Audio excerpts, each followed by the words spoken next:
ইসলাম জোরারোপ করে না। আপনার বাড়িতে অন্য ধর্মের মানুষ এসেছে, মেহমান হয়ে আপনাদেরকে সম্মান করবেন, আপনাদেরকে বসতে বলবেন, আপনাদেরকে আদর আপ্যায়ন করবেন, সুন্দর করে সম্বোধন করবেন।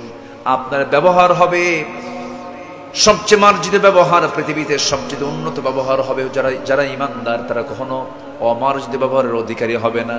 আল্লাহ রাব্বুল আলামিন সুন্দর করে রাসূলকে বলছেন, হে রাসূল, আপনি জোর করে কাউকে হেদায়েত দিতে পারবেন না।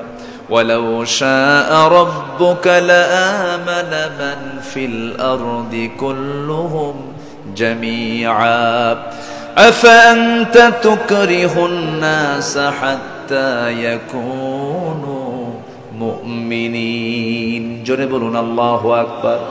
সূরা ইউনূস আয়াত নাম্বার 99। হে রাসূল, আপনি যদি চেষ্টা করেন পারবেন না। আল্লাহ ইচ্ছে করলে পরে গোটা পৃথিবীর মানুষকে হেদায়েত দিতে পারতেন, কিন্তু হেদায়েতের চাবিটা কার হাতে? আসতে বলবেন না কার হাতে? এই জন্য আমরা চাইবো কার কাছে?